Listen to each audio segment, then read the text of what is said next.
Hello students, आज हम लोग NCERT 10th class math exercise 2.2 का दूसरा भाग अर्थात दूसरा नंबर प्रश्न का सारा प्रश्न समझ के साथ करेंगे। सबसे पहले प्रश्न पढ़ लेते हैं। एक द्विघात बहुपद ज्ञात कीजिए जिसके शून्यकों के योगफल एवं शून्यकों का गुणनफल क्रमशः नीचे दी गई है। पहला प्रश्न 1/4 -1 अर्थात शून्यकों का योगफल, अगर शून्य को हम अल्फा बीटा मान लें तो शून्यकों का योगफल यहाँ कितना दिया हुआ है 1/4। स्पष्ट है। और शून्यकों का योगफल क्या होता है?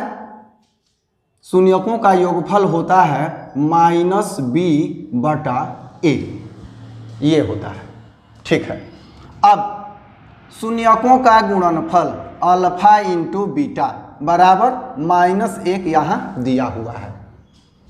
-1 दिया है तो ये क्या होता है c/a, अर्थात ये a और a यहाँ दोनों बराबर है। किंतु यहाँ तो 4 देख रहे हैं, इसके बटा में भी 4 होना चाहिए, तब a और a बराबर होगा। मुख्य काम हमारा यही है, यही बात समझना इस क्वेश्चन का मुख्य है। तो यहाँ क्या करेंगे, यहाँ 4 से गुना कर देंगे और यहाँ 4 से भाग दे देंगे, बात हो गया बराबर। अब हो जाएगा क्या -4/4।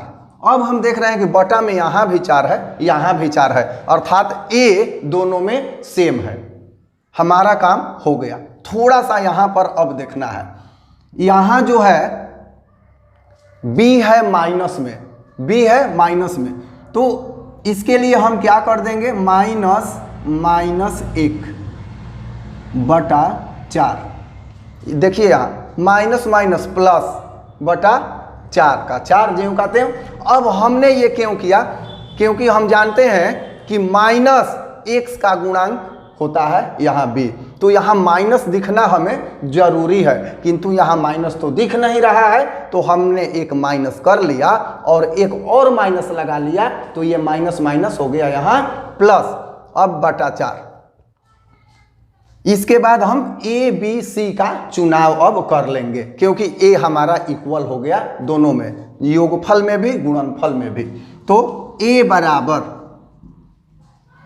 क्या देख रहे हैं, a के जगह पर क्या है दोनों जगह 4, b बराबर b माइनस माइनस b के जगह पर ये क्या है -1, b के जगह पर -1, c बराबर क्या है, c बराबर -4। अब हम जानते हैं कि इसका स्टैंडर्ड रूप क्या होता है, व्यापक स्वरूप द्विघात बहुपद का ax² + bx + c, ये होता है व्यापक स्वरूप। और यदि a b c हमें पता है तो हम लिख देंगे, और यहाँ a b c हमने प्राप्त कर लिया है। a के जगह पर 4x² प्लस b के जगह पर है -1 × x प्लस c के जगह पर -4। फाइनली 4x² -ax -4, ये हो गया हमारा द्विघात बहुपद। इससे हमने निकाल लिया यहाँ। आइए दूसरा प्रश्न देख लेते हैं, और स्पष्ट हो जाएगा, हड़बड़ाना नहीं है। जो भी समझ में ना आए कमेंट करें, आप लोग कमेंट करें, मैं लाइव क्लास में और भी क्लियर करवा दूंगा। यहाँ अल्फा प्लस बीटा बराबर √2। यहाँ अल्फा प्लस बीटा बराबर क्या होगा, हम लोग जानते हैं -b/a होता है। ठीक है।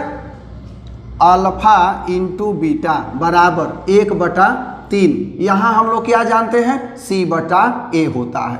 हमें इसको बराबर करना है, जो यहाँ नहीं है। यहाँ अगर देखें तो बटा में क्या है 1 है, और यहाँ क्या है बटा में 3 है, तो हमें इसे बैलेंस करना है। इसके लिए हम क्या करेंगे, यहाँ जो अल्फा प्लस बीटा बराबर √2 है, 1 3 से ऊपर गुना और 1 3 से नीचे भाग।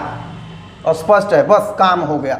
ये क्या हो गया 3√2/3, और ये क्या है, ये तो है ही उतना ही। अब हमारा ये जो है ये बराबर हो गया 1, अब चुन लेते हैं।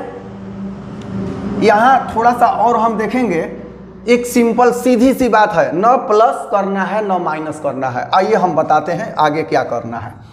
ए और आसान, बी के लिए सबसे ज़्यादा कन्फ्यूजन होता है बी के, माइनस माइनस जो 2 बार करते हैं, बिल्कुल कुछ नहीं करेंगे। आइए देखा जाए, ए बराबर क्या होगा 3, ए बराबर क्या होगा 3, बी बराबर, अब बी सीधी सी बात हम याद रखेंगे, अगर यहाँ प्लस है तो यहाँ माइनस लिखेंगे, यहाँ माइनस है तो यहाँ प्लस लिखेंगे, बस सीधी सी बात।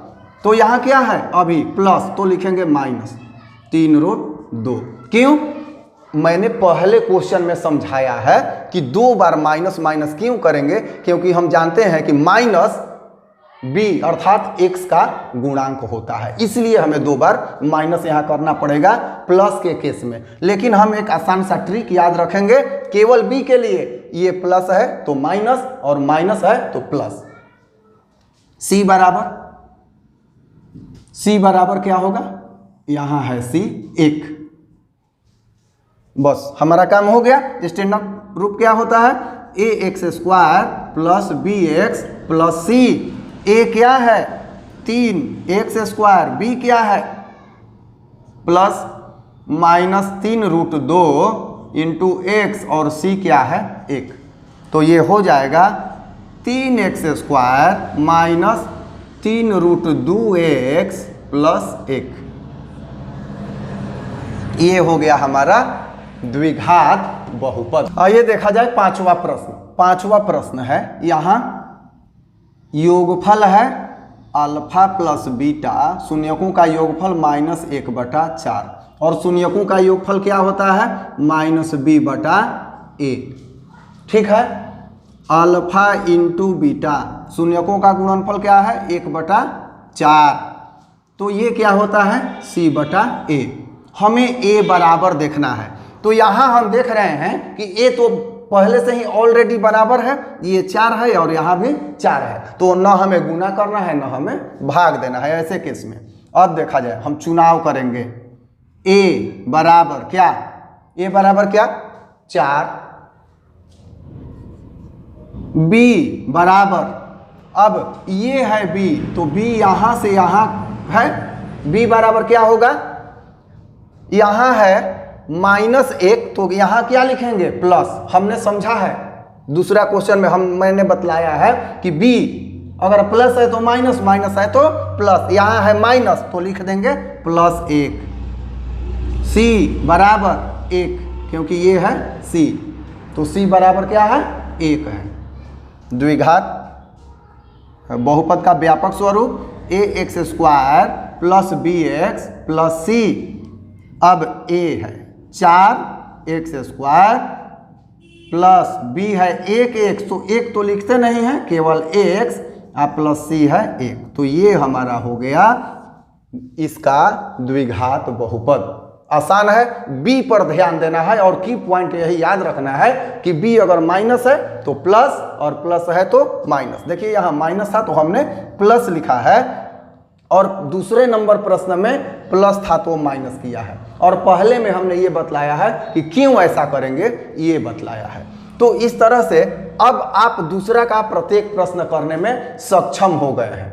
चलिए 1-2 प्रश्न बचा है, उसे आप कीजिए, नहीं आ रहा है, अगर नहीं होगा आपसे तो आप कमेंट करेंगे, लाइव क्लास में पूरा कराया जाएगा। अगर अच्छा लगा है तो लाइक जरूर कीजिएगा, सब्सक्राइब नहीं किया है अनोखी पाठशाला को अभी तक तो सब्सक्राइब भी कीजिएगा और कमेंट में अपना सुझाव भी दीजिएगा। और एक बात और है कि अपने दोस्तों में इसे शेयर करना मत भूलिएगा, शेयर करने से वो भी इसका लाभ उठा सकेंगे। धन्यवाद।